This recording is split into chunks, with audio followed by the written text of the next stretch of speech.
Hi, my name is Kim Park, and I'm reading to you today from my newest book titled Golden Ghost Removal Service. No angry ghouls to corner, no poltergeists to exorcise, no trolls to trick. The day's worksheet looked dreadfully drab, boring with a capital B.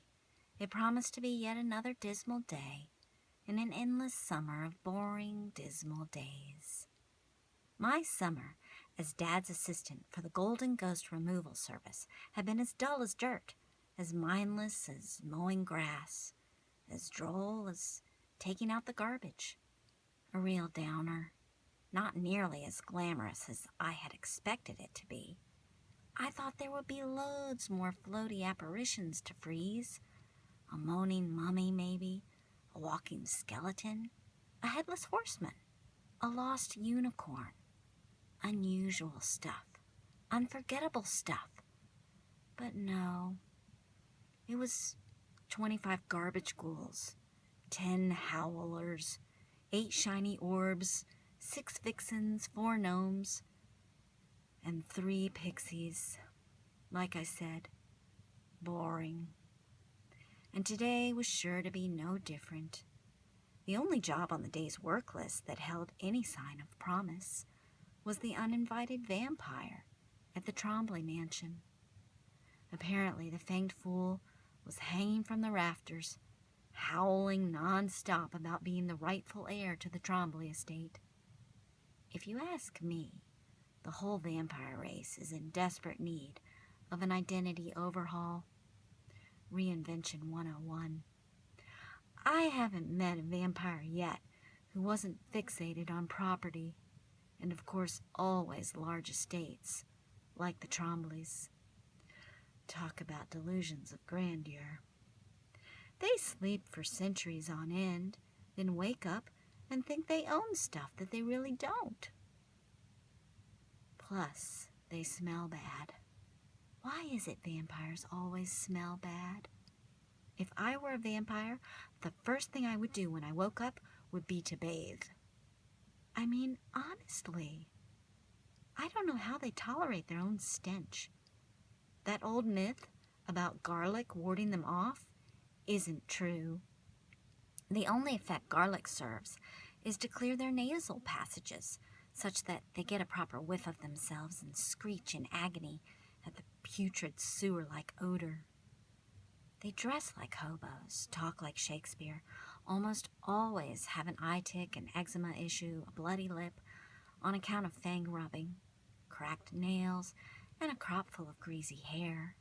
They're lazy, too. Contemporary vampires don't hunt people anymore. With the abundance of blood banks, they think people hunting is beneath them. Not that I mind, of course. I'm glad they don't hunt people anymore. But I don't think it's right for them to steal from the blood banks either. They're a drain on our community resources. They're rude and pushy, not to mention condescending. And did I mention they smell bad? They should go back to Transylvania where they came from. As I stood thinking over this, brooding over the day's sorry worksheet, and mulling over my morbid life existence, I wondered what my friends, Abby and Max, would have to say about my lack of enthusiasm for my summer job. I knew what my friend Max would say. At least your parents trust you enough to let you help them. Which was true enough. And Abby would say, you're learning a valuable skill, something you can put on your resume. Which was also true enough. I was forming a work ethic, as Mom and Dad put it, developing real stamina for real labor in the real world. Only, I don't think you can actually call spending the summer as Dad's assistant real-world experience. Learning the ins and outs of the Golden Ghost Removal Service for the elimination of large and small paranormal pests of every sort and severity, including but not limited to ghosts, ghouls, wraiths, pixies, spirits, spooks, howlers, vampires, vixens, and gnomes, isn't something I could actually present to the real world. I couldn't exactly go to, say, a mice catcher or a roach terminator and say, "Here you go, here's my resume. Would you like to hire me?" That would never work. The only place my skills can be presented and advertised is within the world of magic, the world of witches and wizards. The witches and wizards of Westchester County have long relied on my parents for their supernatural needs. My mother is the person to call if you need warts removed or if your washing machine goes kaflooey, while my dad is the best keeper of the dead in all of New York State. He can take any spook by the horns, no matter how big or small, tame it, drain it, bag it, and or bury it. People from miles around rely on my parents' talents. The work they do is important, ground-level, humbling labor. Nothing that will ever win an award of any type, but still necessary work. Golden work, as my parents like to put it. Not because it's anything glamorous, but because our last name is Golden. We are the Goldens of Westchester County, part of the reliable but strong-backed underclass of the world of magic, the ones who clean up the magic dirt, so to speak. If you were to ask me which one of my parents I am more like, I suppose I'd have to say my dad, because I unfortunately did not inherit my mom's gift. The first and last time I attended one of my mom's jobs, I touched the client's water meter and accidentally froze all the pipes in their house. Not exactly my greatest moment.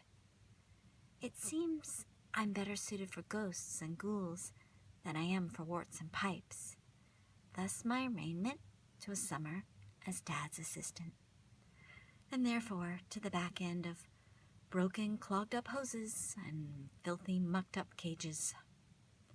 Nothing close to anything that could be termed glamorous. Not that I need glamour.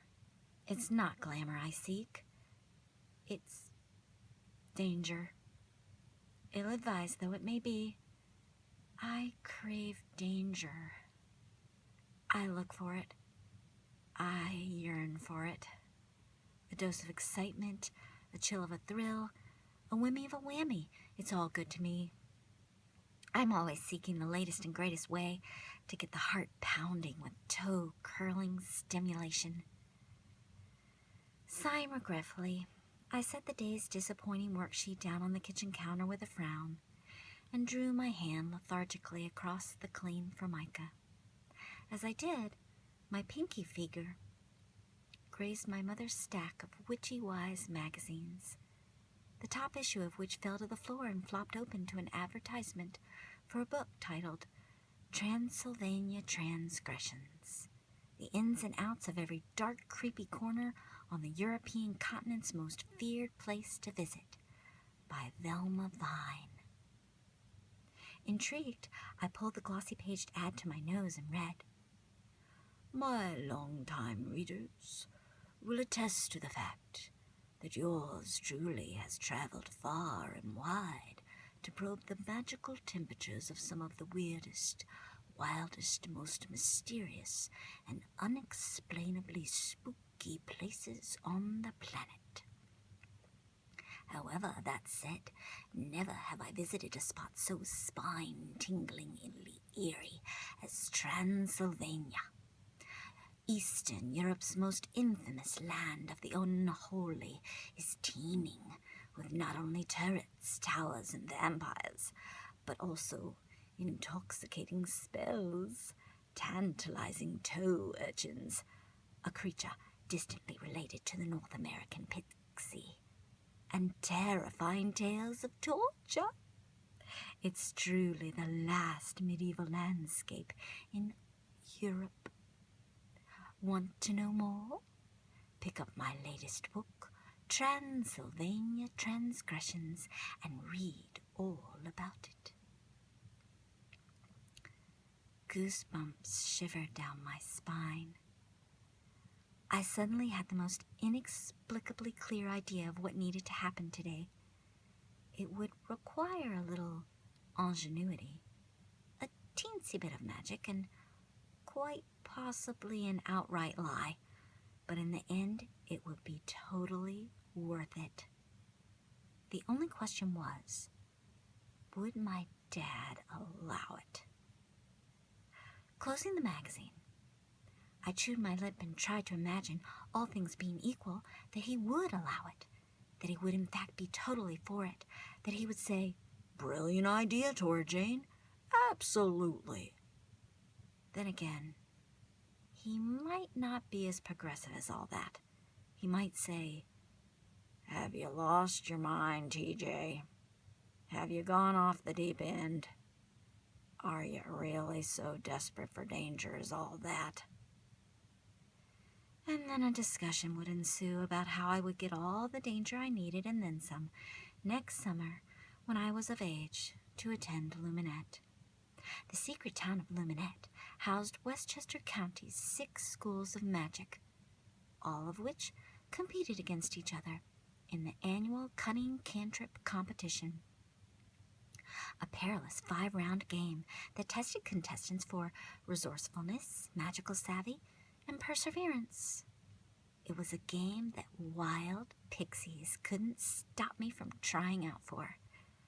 I couldn't wait to face the dangers of the game.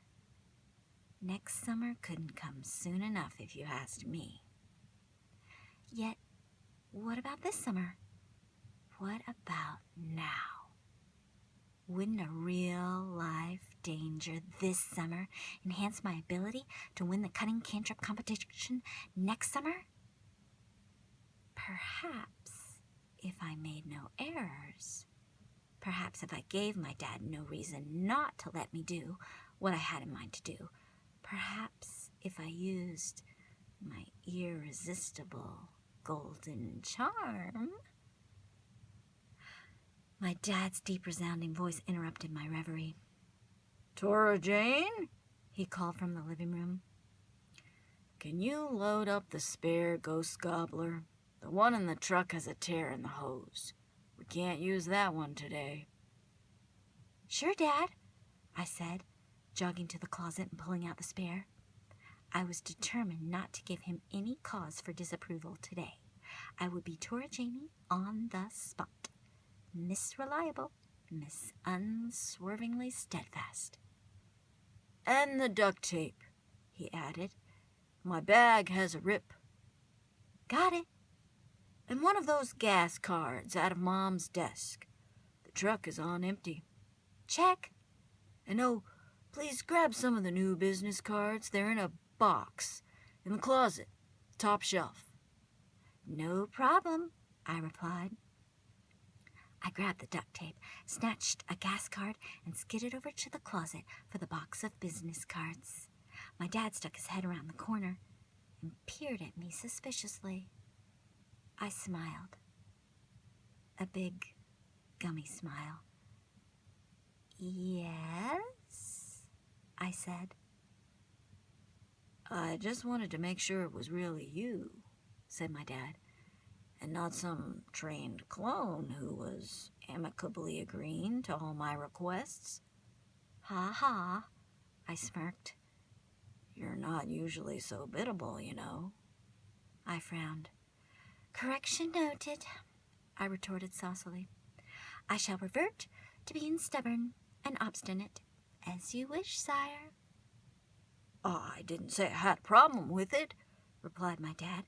"Just curious, that's all. What gives?" Like I was really going to answer that. I kept my face stony and said, "Do you mind? I'm busy here." My dad shrugged and withdrew into the living room. I sighed with relief and returned to the task at hand.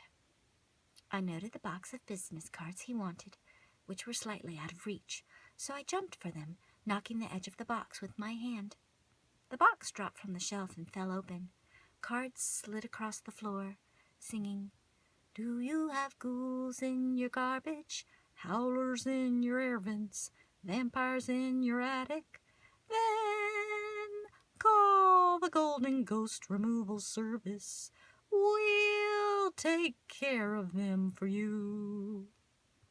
I bit my lip to keep from laughing. Singing cards?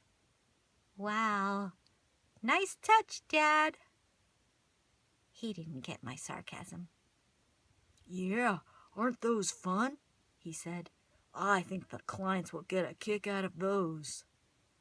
My dad packed the cooler with egg salad sandwiches, celery sticks, apple slices, and drinks, while I picked up all the loose business cards, loaded the truck, and reviewed the list of supplies. Pepper jelly to wake the snoozing gnomes, plastic grippy gloves to grab the garbage ghouls, earmuffs to handle the howlers, a laser light for the lost souls, a bag of blood for the vampire, and crocodiles for the pixie. We're off to Mrs. Ham's first, announced my dad as we rumbled down the road. Mrs. Ham lives in the posher part of town, where the homes sit on an acre apiece of rolling land, and the lawns are always manicured to the T. The residents in this part of Mamaroneck are old and rich and throw a lot of "look at how wealthy I am" parties.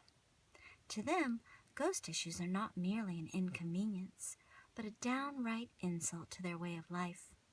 Mrs. Ham was sitting on the porch, chewing her nails to the quick when we arrived. "It's gone ballistic," she cried. "It's smashing all the good china, chucking the silver into the rose bushes, and peeing on my livery." She squealed this last bit with a dramatic swoon. My dad caught her under the elbow and said, There now, dear. You just have a seat in the truck. TJ and I will take care of everything for you."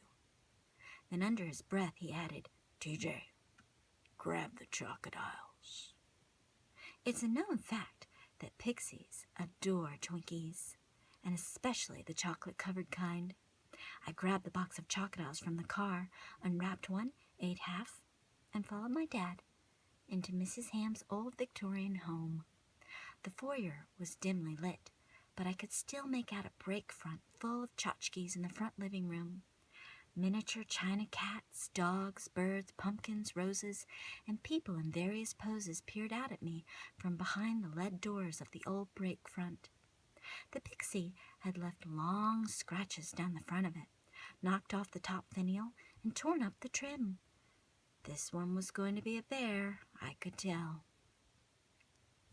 Crunch, smash! The sound of china cascading down the kitchen wall resonated from the rear of the house.